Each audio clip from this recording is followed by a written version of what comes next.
الحمد لله نحمده ونستعينه ونستغفره ونؤمن به ونتوكل عليه ونعوذ بالله من شرور أنفسنا ومن سيئات أعمالنا من يهده الله فلا مضل له ومن يضلله فلا هادي له ونشهد أن لا إله إلا الله وحده لا شريك له ونشهد أن سيدنا ومولانا محمدا عبده ورسوله أما بعد فقد قال الله تبارك وتعالى في القرآن المجيد والفرقان الحميد فأعوذ بالله من الشيطان الرجيم بسم الله الرحمن الرحيم ولا تقربوا الزنا إنه كان فاحشة وساء سبيلا وقال تعالى في مقام آخر إن الذين يحبون أن تشيع الفاحشة في الذين آمنوا لهم عذاب في الحياة الدنيا وفي الآخرة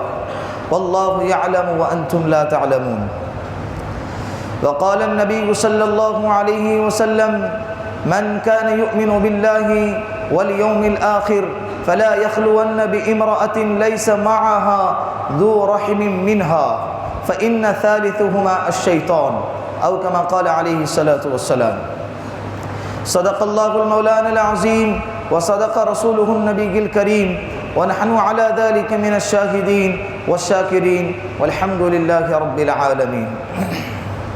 پیار اور محبت کے ساتھ ایک دفعہ پیارے آقا جناب رسول اللہ صلی اللہ علیہ وسلم کے ذات اقدس پر درود پاک کا نذرانہ پیش کریں۔ اللہم صلی علی محمد فی اول کلامنا، اللہم صلی علی محمد فی اوسط کلامنا، اللہم صلی علی محمد فی آخر کلامنا۔ حیا نہیں ہے زمانے کے آنکھ میں باقی، حیا نہیں ہے زمانے کے آنکھ میں باقی، خدا کرے جوانی تیری رہے بے داغ۔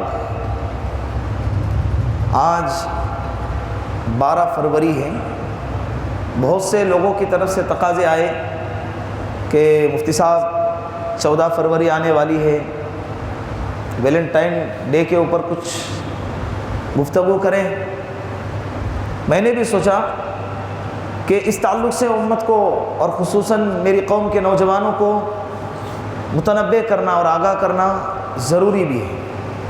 اس سے ایک فائدہ تو یہ ہوگا کہ جو نہیں کرنے والے ہیں تو وہ اپنے اس نیت پر اور پختہ ہو جائے، جس کا ارادہ نہیں کرنے کا ہے وہ اپنے عمل میں اپنے ارادے میں کیا ہو جائے اور مضبوط ہو جائے، اور جو کرنے والے ہیں جن کا ارادہ ہے کرنے کا ان کا مذاق کرکرا ہو جائے، یار کیا بول دی، ان کا ارادہ ختم ہو جائے، وہ اپنے ارادے سے پیچھے ہٹ جائے۔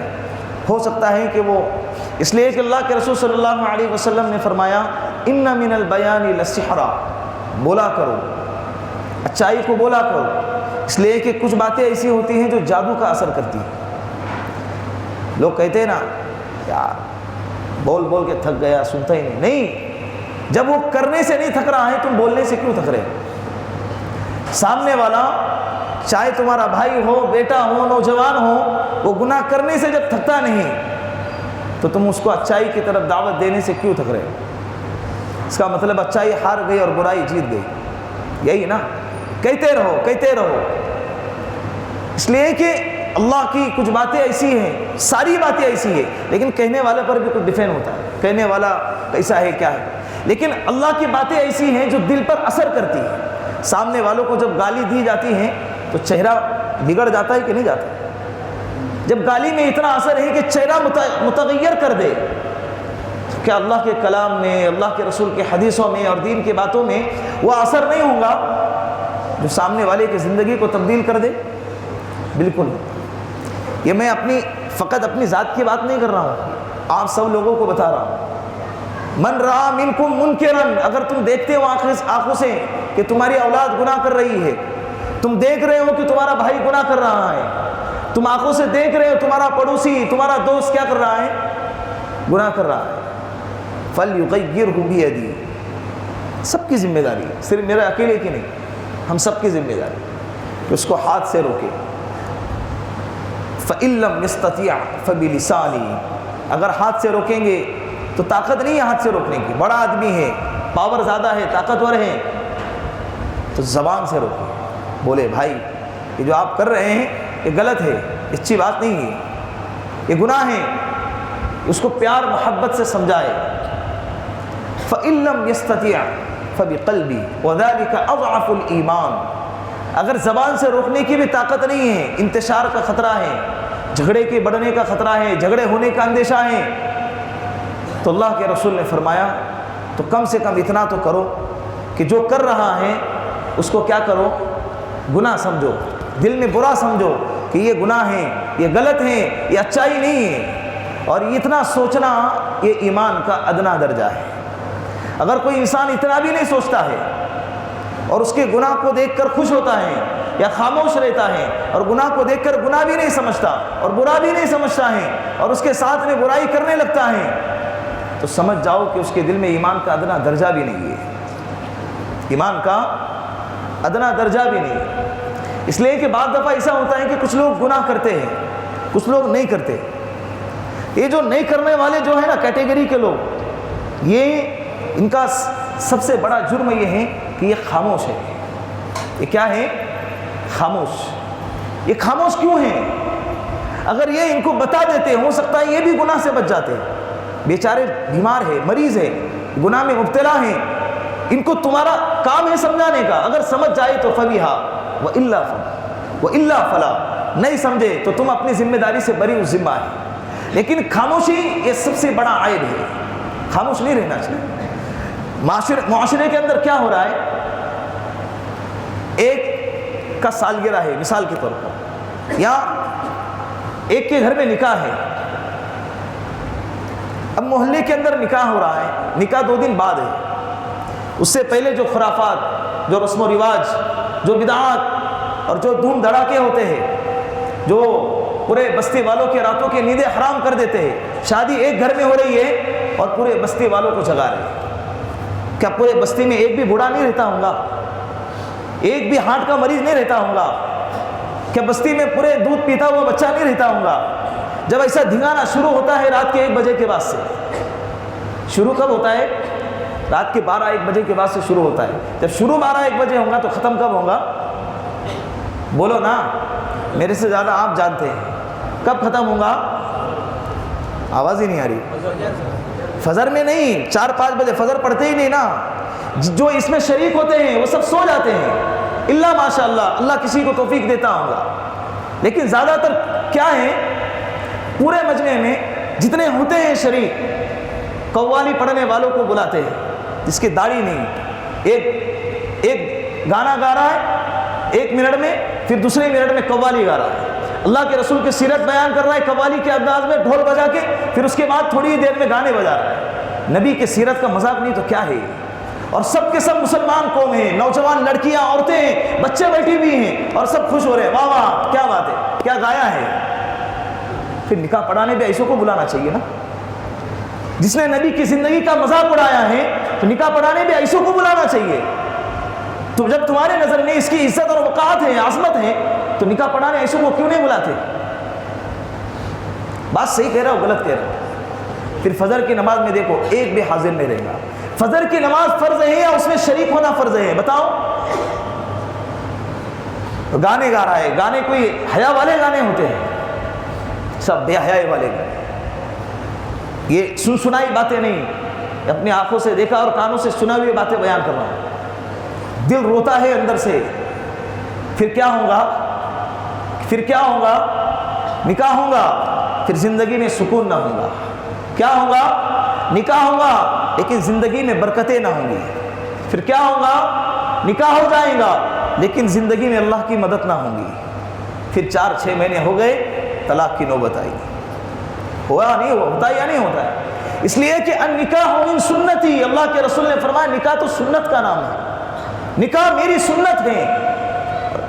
جو چیز، جو عمل اللہ کے رسول کی زندگی سے جڑی ہو، اللہ کے رسول کی سیرت سے جڑی ہوئی ہو، اس عمل کے کرتے وقت میں ایسے جنازے نکالے جاتے ہوں تو اللہ کے عذاب کو دعوت دینا نہیں تو اور کیا ہے؟ اللہ کتنے ناراض ہوتے ہوں گے۔ حالانکہ نکاح کرنے سے دونوں خاندانوں کا ملاپ ہوتا ہے، دونوں خاندانوں میں جوڑ پیدا ہوتا ہے، بچے وجود میں آتے ہیں، آنے والی اولاد نسلیں وجود میں آتی ہیں، دنیا آگے بڑھتی ہے، اللہ کے رسول کی امت کی کثرت کا سبب بنتا ہے نکاح۔ ایسے بابرکت موقع پر انسان کیا کرتا ہے؟ ہلدی، مہندی، رجقہ نہیں ہے شریعت میں۔ الدین یسر، دین کیا ہے؟ آسان ہے، کر کے دیکھے نا، تبھی تو جا کے بیٹی یا باپ پر بوجھ بن رہی ہے۔ شریعت نے نہیں بوجھ بنایا ہے، ہم نے اپنے آپ، ہمارے معاشرے نے اتنا نکاح کو اتنا مشکل بنا کے رکھ دیا ہے کہ آج کے زمانے میں بیٹیاں پیدا ہو گئی، باپ کا چہرہ اتر جاتا ہے۔ کیوں اترتا ہے؟ اس لیے کہ ہم نے ماحول کو اتنا تنگ بنا دیا ہے۔ ہاں، بات یہ کر رہا تھا کہ محلے کے اندر یہ جب پروگرام ہوتا ہے، ہم شریک نہیں ہیں لیکن ہم خاموش تو ہے نا۔ کیوں خاموش بیٹھے؟ ارے جب ہمارے گھر کے سامنے سے یا کسی بستی میں کوئی گندگی کرتا ہے، ہم خاموش نہیں بیٹھتے ہیں، ایکشن کمیٹی بلاتے ہیں، سوسائٹی کے اندر رہتے ہیں، پوری سوسائٹی کے ممبران کو بلاتے ہیں اور کہتے ہیں کہ کتنی گندگی کر رہا ہے۔ یہ گندگی تو ایک وقت تک برداشت ہو جائے گی، اس کا اتنا بڑا فساد، اتنا بڑا نقصان نہیں ہے جتنا نقصان یہ جو کر رہا ہے نا نکاح کے موقع پر، اس سے بڑا نقصان اس کا ہے۔ پھر بھی خاموش ہے، یہ گندگی اس کو سمجھتا ہی نہیں ہے، حالانکہ یہ سب سے خطرناک گندگی ہے۔ بیٹیوں کو کیا تحفہ دے رہے ہو تم؟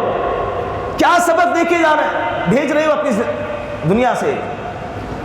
اس سے بچنا چاہیے۔ تو بات یہ کر رہا تھا کہ یہ تمہاری بھی ذمہ داری ہے کہ اگر آنکھوں کے سامنے برائی ہوتے ہوئے دیکھیں، خاموش نہیں بیٹھنا چاہیے، زبان سے روکے، ہاتھ سے روکے، نہیں تو دل سے برا تو سمجھے۔ الحیاء من الایمان، اللہ کے رسول صلی اللہ علیہ وسلم نے فرمایا کہ حیا ایمان کا حصہ ہے۔ حیا کس کا حصہ ہے؟ ایمان کا حصہ ہے۔ اذا فات الحیاء فافعل ما شئت، اللہ کے رسول نے فرمایا کہ جب تم میں حیا ختم ہو جائے نا تو جو چاہے وہ کرے، جو چاہے وہ کرے۔ آج بے حیائی کا سیلاب آیا ہوا ہے، مغربی تہذیب کی طرف، مغربی کلچر کی طرف ہمارے قوم کے نوجوان طبقہ بڑی تیزی سے دوڑ رہا ہے، چاہے وہ شعوری اعتبار سے ہو یا غیر شعوری اعتبار سے ہو۔ یعنی وہ سمجھتا ہو کہ میں غلط کر رہا ہوں یا یہ بھی نہ سمجھتا ہوں کہ میں غلط کر رہا ہوں، دونوں طریقے پر ہماری قوم کے نوجوان کیا ہیں؟ بڑی تیزی سے مغربی کلچر کی طرف دوڑ رہے ہیں، تباہی کے دہانے کی طرف دوڑ رہے ہیں۔ یہ 14 فروری کا جو دن ہے، ویلنٹائن ڈے جو منایا جاتا ہے، محبت کا دن، یوم محبت جس کو کہتے ہیں، یوم عاشقانہ جس کو کہتے ہیں، یہ دن منانا حرام ہے۔ کیا ہے؟ حرام ہے، ناجائز ہے۔ ایک میسج چل رہا ہے 2-3 دن سے اسٹیٹس پہ کہ دوسرے کے بہنوں کو گلاب کا پھول گفٹ دینے سے پہلے اپنے بہن کو حجاب گفٹ کرو۔ اچھا میسج، اللہ عمل کی توفیق عطا فرمائے۔ دوسرے کے بہنوں کو گلاب گفٹ کرنے سے پہلے اگر تم اپنے بہنوں کو حجاب اور پردہ گفٹ کرو گے، برقع گفٹ کرو گے، نقاب گفٹ کرو گے تو اس کی آخرت سنور جائے گی۔ اس کی آخرت کیا بن جائیں گی؟ سنور جائیں گی۔ پیارے آقا جناب رسول اللہ صلی اللہ علیہ وسلم کی خدمت میں ایک صحابی آئے، کہا یا رسول اللہ، میں آپ کے ہاتھ پر ایمان لاتا ہوں، میں نماز پڑھتا ہوں، روزہ رکھتا ہوں، زکوٰۃ دوں گا، سب باتوں پر میں ایمان لایا، لیکن مجھے زنا کی عادت ہے، مجھے اس کی اجازت دو۔ مجمع میں صحابہ بیٹھے ہوئے تھے، غصہ آیا اس لیے کہ ایسا بےہودہ سوال کیا اور شان کریمی، اللہ کے رسول کے شان کے خلاف ایک گستاخی جیسا جملہ استعمال کیا ہے۔ تو صحابہ مارنے کے لیے دوڑے، اللہ کے رسول نے ان کو منع فرمایا، کہا کہ تم اس کے نفس کو نہیں جانتے، تم بیٹھ جاؤ۔ سب کو بٹھایا اور وہ صحابی سے اللہ کے رسول نے پوچھا کہ کیا تو اس بات کو پسند کرتا ہے کہ تیری ماں کے ساتھ کوئی زنا کرے؟ تیری ماں کے ساتھ کوئی زنا کرے؟ تو وہ صحابی کہنے لگے کہ یا رسول اللہ بالکل نہیں، میں کیسے برداشت کروں گا کہ کوئی میرے ماں کے ساتھ زنا کرے۔ کہا کہ پھر تو جو برائی جس کے ساتھ کرنے کا ارادہ کرتا ہے وہ بھی تو کسی کی ماں ہے۔ پھر اللہ کے رسول نے بہن کا تذکرہ کیا، پھر بیٹی کا تذکرہ کیا، پھر بیوی کا تذکرہ کیا۔ تو تمام کے جواب میں وہ صحابی نے کہا کہ یا رسول اللہ ہرگز نہیں، میں یہ نہیں چاہ سکتا، میں اس کو برداشت نہیں کر سکتا پھر اللہ کے رسول نے یہی جواب دیا، کہا کہ جس طرح سے تو اپنی ماں، بیٹی، بہن اور بیوی کے ساتھ زنا کرنے کو برداشت نہیں کر سکتا، تو جس کے ساتھ یہ برائی کرے گا وہ کسی کی ماں ہوں گی، کسی کی بہن ہوں گی، کسی کی بیوی ہوں گی اور کسی کی بیٹی ہوں گی۔ صحابی کا دل بدل گیا، کہنے لگے یا رسول اللہ، میں آپ سے سچا اور پکا ارادہ اور وعدہ کرتا ہوں کہ میں آج کے بعد زنا نہیں کروں گا۔ وہ زندگی بھر اپنے آپ کو اتنا بچاتے رہے، جب گھر سے باہر نکلتے پورا جسم ڈھانپ کے گھر سے نکلتے تھے، پورا جسم ڈھانپ کر گھر سے نکلتے تھے اور اپنی نظروں کی حفاظت کیا کرتے تھے۔ تو یہ چیز ہمارے زندگی پر بھی لاگو ہوتی ہے، یہ چیز کیا ہے؟ ہمارے زندگی پر بھی لاگو ہوتی ہے۔ یہ بے حیائی کا کلچر یہ اسلام کا کلچر نہیں ہے۔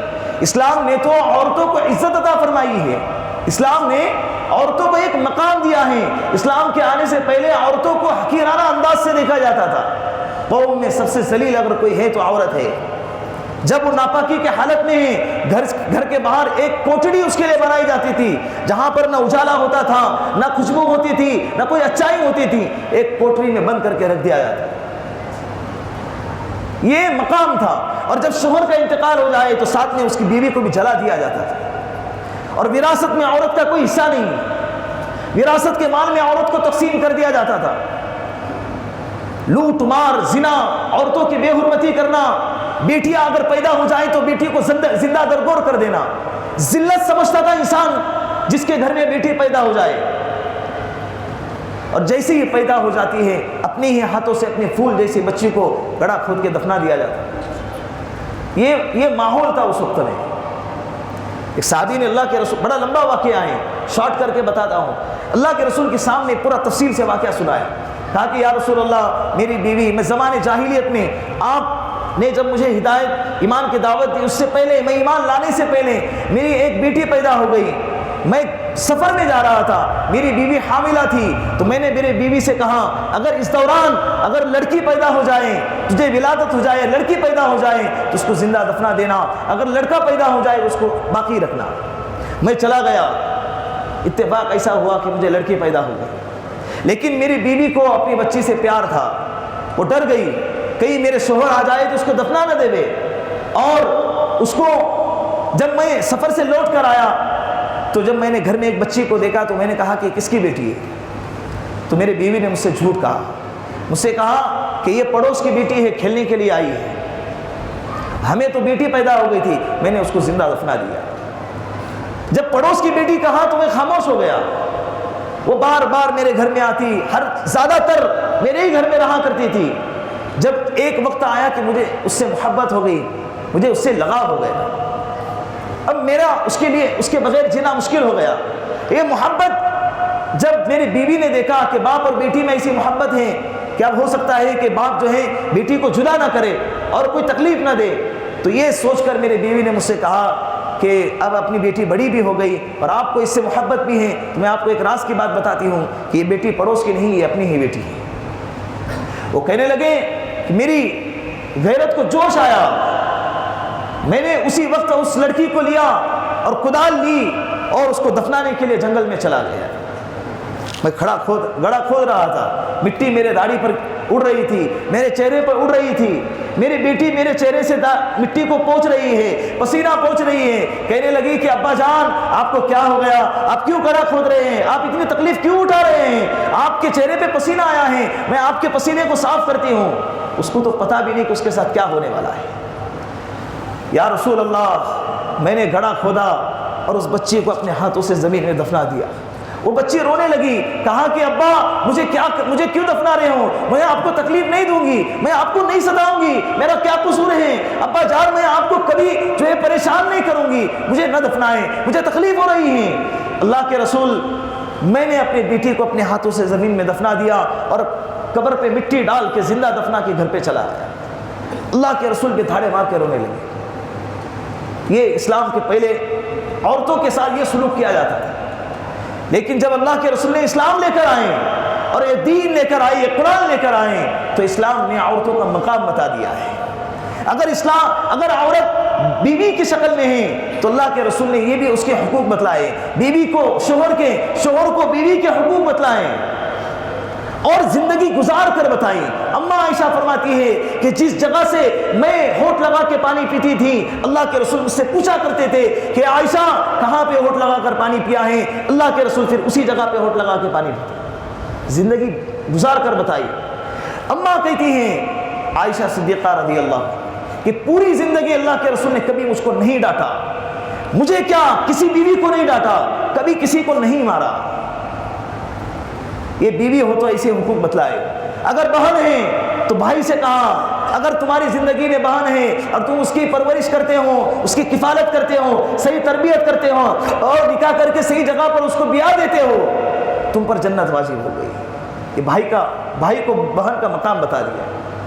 بیٹی ہو گئی، اللہ کے رسول نے فرمایا اگر بیٹی کسی کی 3 بیٹیاں ہیں اور وہ اس کی صحیح پرورش کرتا ہے تو اللہ اس کو جنت میں داخل کریں گے۔ ایک صحابی کھڑے ہو گئے، یا رسول اللہ اگر کسی کی 3 نہیں 2 بیٹیاں ہیں تو؟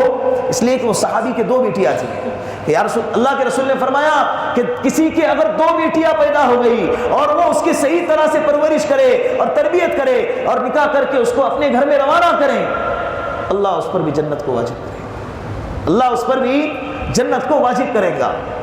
پھر ایک صحابی کھڑے ہو گئے، یا رسول اللہ اگر کسی کی 1 بیٹی ہو تو؟ وہ صحابی کی 1 ہی بیٹی تھی۔ سن لینا او نوجوانوں، جب بیٹیاں پیدا ہوتی ہیں ان لوگوں سے کہتا ہوں جس کا چہرہ بدل جاتا ہے۔ اللہ کے رسول نے فرمایا جب بیٹا پیدا ہوتا ہے تو اللہ کہتے ہیں او ماں باپ تمہارے ذمے ہیں اس کو پالنا، لیکن جب بیٹی پیدا ہوتی ہے اللہ کہتے ہیں میرے ذمے ہے تمہیں پالنا۔ کس کے ذمے ہے؟ میرے ذمے ہے تمہیں پال دینا۔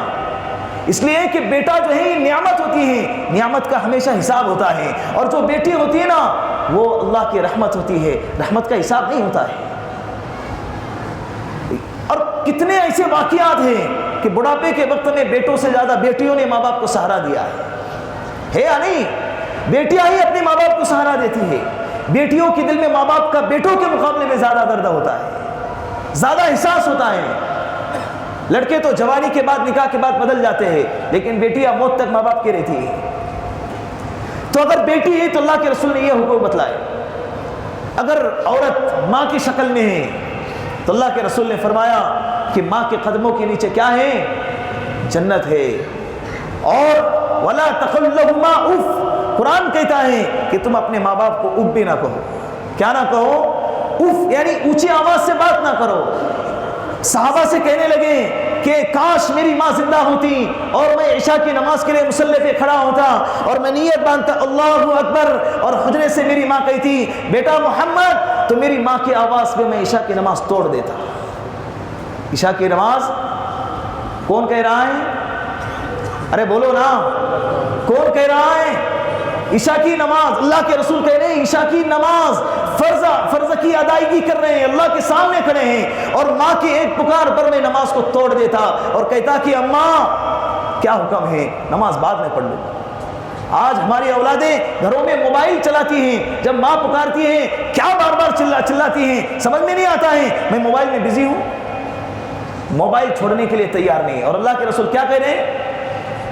میں نماز توڑ دیتا۔ ہے یا نہیں ماحول آج کا؟ یہ بتاؤ ہوتا ہے یا نہیں گھروں کے اندر؟ چاہے بچہ ہو، جوان ہو، کوئی بھی ہو، سب کا یہ حال ہو گیا ہے۔ موبائل کے اندر اگر کوئی آواز دیتا ہے ماں باپ غصہ آتا ہے، یار اچھا خاصا دیکھ رہا تھا، ابھی اس کو بند کرنا پڑے، اسٹاپ کرنا پڑے گا۔ جو تباہی لانے والا ہے، جو زندگی برباد کرنے والا ہے، اس کے خاطر اپنے ماں باپ کا دل دکھاتے ہیں۔ اکثر ماں باپ کے گھروں سے شکایتیں آتی ہیں، ہماری اولاد دن بھر موبائل لے کر بیٹھی ہے۔ بات موبائل کی الگ ہے، میں یہ عرض کر رہا تھا کہ ماں باپ کا دل کس طرح سے دکھایا جاتا ہے اور کس کے خاطر دکھایا جاتا ہے۔ اللہ کے رسول نماز کو توڑنے کو تیار ہے اور ہم موبائل کو چھوڑنے کو تیار نہیں ہے یا نہیں؟ ہو رہا ہے کہ نہیں؟ تو عورتوں کو عزت تو اسلام نے عطا فرمائی ہے، اسلام عورتوں کی عزت کی حفاظت کرتا ہے۔ اسلام کو فالو کرو گے، تمہارے گھر کی بیویاں، تمہارے گھر کی بیٹیاں، تمہارے گھر کے بہویاں، تمہارے گھر کی بہنیں، تمہارے گھر کی مائیں عزت اور آبرو میں اور حفاظت میں رہیں گی۔ اگر مغربی کلچر کو فالو کرو گے، مغربی کلچر کی اتباع کرو گے تو تمہاری عورتوں کی عزتیں نیلام ہو جائیں گی۔ اسکولوں کے اندر، کالجوں میں 14 فروری کو یہ بے حیائی کا دن مانا، اسلام اس کو کس نام سے یاد کرتا ہے؟ یہ بے حیائی کے دن کے نام سے یاد کرتا ہے۔ اس کا پس منظر تو دیکھو کیا ہے ویلنٹائن ڈے کا، بس منا رہے، کیوں منا رہے نہیں معلوم۔ بیٹیاں گھر سے میک اپ کر کے گھر سے نکل رہی ہے، باپ دیکھتا ہے، ماں دیکھتی ہے، چلتا ہے، اسکول ہے، زمانہ ہے۔ بھلے یہ ممبر اور محراب سے لوگ دقیہ نسی باتیں کرتے ہیں، یہ علماء لوگ زمانے کے ساتھ قدم سے قدم ملا کے چلنے کو منع کرتے ہیں۔ یہ پیغام ہمارا نہیں ہے، یہ پیغام اللہ کے رسول کا ہے، یہ اسلام کا پیغام ہے، اور یہ پیغام کوئی برا نہیں ہے۔ کوئی واقعہ سنا ہے نا صحابی کا، جب تمہاری گھر کی بیٹی باہر نکلتی ہے بن سنور کے، اس کے ساتھ پھول دیتے ہیں اور محبت کا اظہار کرتے ہیں، اس سے اور زیادہ کیا ہے؟ سوچو تو صحیح، ہم کیا کوئی بیوقوف ہیں کہ پھول دے اور محبت کا اظہار کریں اور دونوں سے محبت کا اظہار ہو جائے؟ بات یہاں پر ختم ہو جائیں گی، بات یہاں پر ختم ہو جائیں گی، سلسلہ آگے نہیں بڑھے گا۔ وَلَا تَقْرَبُوا الزِّنَا، قرآن کہتا ہے زنا کے قریب بھی نہ جانا، زنا نہ کرنا، قرآنی الفاظ استعمال نہیں کرنا ہے۔ قرآن کیا کہتا ہے؟ زنا کے قریب بھی نہ جانا، انہو کان فاحشہ وساء سبیلا، اس لیے کہ یہ بہت ہی برا کام ہے اور یہ برے لوگوں کا راستہ ہے۔ زنا کے قریب نہ جانے کا مطلب یہ ہے کہ غیر محرم سے بات کرنا، یہ بھی زنا کے قریب جانے کے برابر ہے۔ یہ داعی والے یہ اسباب زنا کے اسباب ہیں، یہ اسباب زنا ہیں، یہ وہی راستے ہیں جو زنا تک پہنچاتے ہیں۔ غیر محرم کی طرف دیکھنا، غیر محرم سے بات کرنا، اسلام تو کہتا ہے کہ اگر کوئی نوجوان عورت ہے، کوئی نوجوان لڑکی ہے، تو نوجوانوں کو چاہیے کہ نوجوان لڑکیوں کو سلام بھی نہ کرے۔ سلام کر رہا کیا ہے؟ نہیں، اسلام کلام کی ابتدا ہے۔ اسلام کیا ہے؟ کلام کی ابتدا ہے۔ ہاں، اگر کوئی بوڑھی عورت سلام کرتی ہے، اس کے سلام کا جواب دو۔ کوئی بوڑھی عورت ہے، اسے سلام کرو۔ جہاں پر شہوت ابھرنے کا اندیشہ نہیں ہے، فتنے کا اندیشہ نہیں ہے، وہاں سلام کر سکتے، سلام کا جواب دے سکتے۔ لیکن جہاں پر فتنے کا اندیشہ ہے اور شہوت کے ابھرنے کا اندیشہ ہے، نہ سلام جائز ہے، نہ سلام کا جواب دینا جائز ہے۔ جب یہ جہاں سلام کا جواب دینا واجب ہے، یاد ہے نا، جب واجب چیز کو شریعت منع کر رہی ہے تو سوچو آگے کی بات تو کہاں تک منع ہوگی۔ تو ولا تقربوا الزنا انه كان فاحشہ، زنا کے قریب بھی نہ جاؤ۔ اللہ کے رسول نے فرمایا من كان يؤمن بالله واليوم الاخر، جس شخص کا اللہ پر اور آخرت پر ایمان ہے، فلا يخلون بامرأة ليس معها ذي رحم منها، تو اس کو چاہیے کہ وہ کسی عورت کے ساتھ تنہائی اختیار نہ کریں، اس لیے کہ جو مرد کسی عورت کے ساتھ تنہائی اختیار کرتا ہے فإن ثالثهما الشیطان، تو تیسرا شیطان ہوتا ہے، تو دونوں کو گناہ میں مبتلا کر دیتا ہے۔ تیسرا کون ہوتا ہے؟ شیطان۔ ہم پر بھروسہ نہیں ہے کیا؟ نہیں ہے بھروسہ، صاف بول دو۔ اگر کوئی عورت کہتی ہے کہ مجھ پر بھروسہ نہیں ہے کیا، صاف تم یہ جملہ استعمال کرو کہ ہاں مجھے تم پر بھروسہ نہیں، اگر مجھے تم پر بھروسہ ہوتا تو مجھ پر بھروسہ نہیں ہے۔ کس پر بھروسہ نہیں ہے؟ مجھے اپنے آپ پر بھروسہ نہیں ہے۔ حضرت شیخ سعدی رحمۃ اللہ علیہ فرماتے ہیں کہ اگر ایک کمرے میں حضرت حسن بصری رحمۃ اللہ علیہ جو سارے ولیوں کے سید الطائف، ولیوں کے سردار ہیں، اور اسی کمرے میں اگر حضرت رابعہ بصریہ رحمۃ اللہ علیہ ہو اور دونوں ایک دوسرے کو قرآن کریم کی تعلیم دے رہے ہو، کیا دے رہے ہیں؟ قرآن کریم ایک دوسرے کو سکھا رہا ہے، بند کمرے میں ہیں، ایک طرف ولی کا سردار حضرت حسن بصری ہے، دوسری طرف ولیاء کے سردار حضرت رابعہ بصریہ ہیں، اور تعلیم بھی کس کی دی جا رہی ہے؟ ام الکتاب، کتابوں کی سردار قرآن کریم، اللہ کے کلام کی تعلیم دی جا رہی ہے۔ حضرت شیخ سعدی رحمۃ اللہ علیہ فرماتے اللہ کی قسم شیطان ان کو بھی گناہ میں مبتلا کر سکتا ہے، شیطان انہیں بھی گناہ میں مبتلا کر سکتا ہے۔ ہم ولیوں کے سردار ہیں، بولو نا، ہم جنید بغدادی کے خاندان سے ہیں، مطلب یہ ہے کہ ہم پاک ساز ہیں کہ ہم سے گناہ نہیں ہو سکتا ہے۔ پھر کس بھروسے ہم تنہائی اختیار کرتے ہیں عورتوں کی، کس بھروسے عورتوں سے بات چیت کرتے ہیں؟ اللہ کے رسول نے فرمایا کہ اگر کوئی غیر محرم مرد کسی غیر محرم عورت سے، کوئی نوجوان لڑکا شادی سے پہلے کسی نوجوان لڑکی سے، کسی عورت سے جس سے نکاح کرنا جائز ہے، بعد میں نکاح کر سکتے ہیں، یا جس سے بات کرنا حرام ہے، اگر اس سے بات کرتا ہے اللہ ایک بول کے بدلے 1000 سال تک جہنم میں جلائے گا۔ گھنٹوں باتیں کرتے ہیں، یہ بات شاید 1-2 جمعہ پہلے بھی میں نے بتایا تھا، ہے نا، کہ گھنٹوں باتیں کرتے ہیں، ماں باپ کے ساتھ بات کرنے کے لیے وقت نہیں ہے، لیکن ایسے رشتوں کے ساتھ بات کرنے کے لیے پوری زندگی پڑی ہے، پورا دن پڑا ہوا ہے۔ تو اللہ کے رسول کی حدیث تو وعید تو کتنی سخت ہیں کہ ہمیں مرنا نہیں ہے، کہ ہمیں موت نہیں آنے والی ہے۔ ارے بیٹی ہے، اسکول کا کلچر ہے، اسکول کا ماحول ہے، کالج کا ماحول ہے، زمانے کے ساتھ قدم سے قدم ملا کے چلنا پڑتا ہے۔ ارے زمانہ ایک نہ ایک دن ختم ہو جائے گا، اللہ کو منہ دکھانا پڑے گا، اللہ کے سامنے کھڑا ہونا ہے۔ اس وقت تم کیا کہو گے؟ یہی کہو گے زمانہ تو پیچھے چھوڑ گیا۔ زمانہ تو یہ ان لوگوں کا کلچر ہے جس کی نہ کوئی ماں ہے نہ کوئی بیویاں ہیں، اور جس کو اپنے شادی کا کوئی عطا پتہ نہیں ہے، یہ ان لوگوں کا کلچر ہے۔ ہم تو خاندانی لوگ ہیں، ہم تو عزت دار لوگ ہیں، یہ ویلنٹائن ڈے مناتے ہیں، پتہ ہی نہیں ہے کیوں منایا جا رہا ہے، بس ماحول ایک چل رہا ہے، محبت کا اظہار کرنا ہے، یہی بات زنا تک پہنچاتی ہے۔ 4 صدی میں ایک عیسائی پادری تھا، کون سے صدی میں؟ 4 صدی میں ایک عیسائی پادری تھا، اس کا نام تھا ویلنٹائن۔ اس کو ایک راہبہ سے محبت ہو گئی۔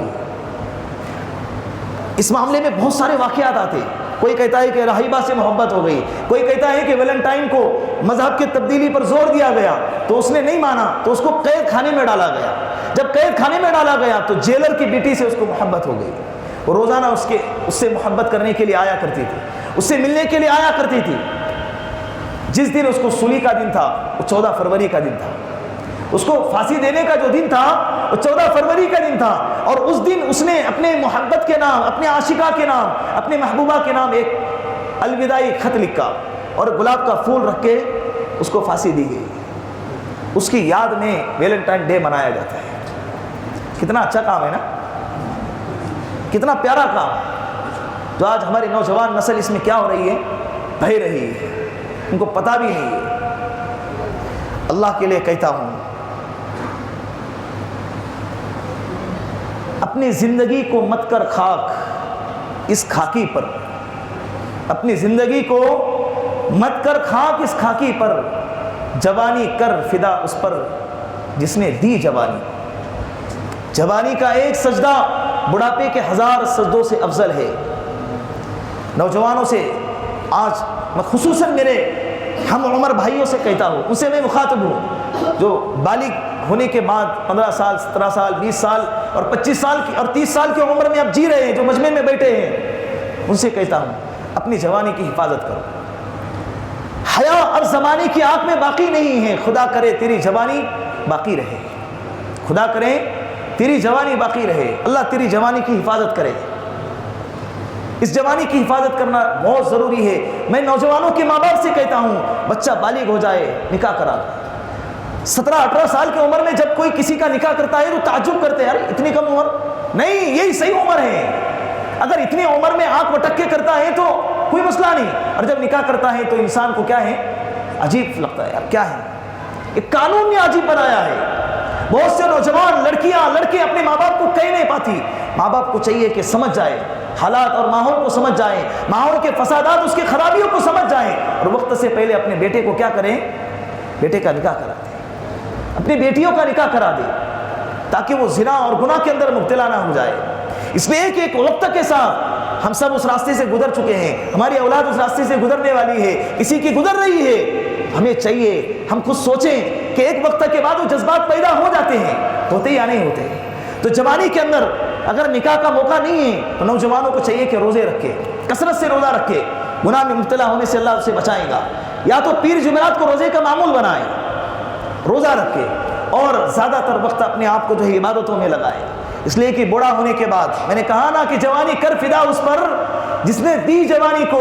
اس لیے کہ آج اللہ نے صحت دی، جوانی دی، عقل سلیم دی، کیا کرنا ہے کیا نہیں کرنا ہے، تو آج اگر اس کا موقع سے فائدہ اگر نہ اٹھائیں تو بڑھاپے میں آنے کے بعد یہ پیشانی، یہ ماتھا زمین پہ ٹیکنے کے لیے تم ترسو گے، نہیں کر پاؤ گے، پھر کرسی پہ بیٹھ کے نماز پڑھنا پڑیں گی، پھر مانی ڈال کے نماز پڑھنا پڑیں گی، سجدہ نہیں ہو پا رہا ہے کیونکہ کمر میں درد ہے، گھٹنے میں درد ہے، سجدہ نہیں کر سکتے ہیں۔ اس وقت میں اللہ کے سامنے سجدہ کرنے کو تمہارے آنکھیں روئیں گی، تمہارا دل تڑپے گا، لیکن کر نہیں پاؤ گے۔ آج اللہ نے موقع دیا ہے، اس کو کرو، کریں گے انشاءاللہ۔ اللہ رب العزت سے دعا ہے کہ اللہ میری قوم کے خصوصاً نوجوانوں کو اور تمام لوگوں کو برائی سے اور مغربی کلچر کے فسادات سے بچائے۔ اللہ عمل کی توفیق عطا فرمائے۔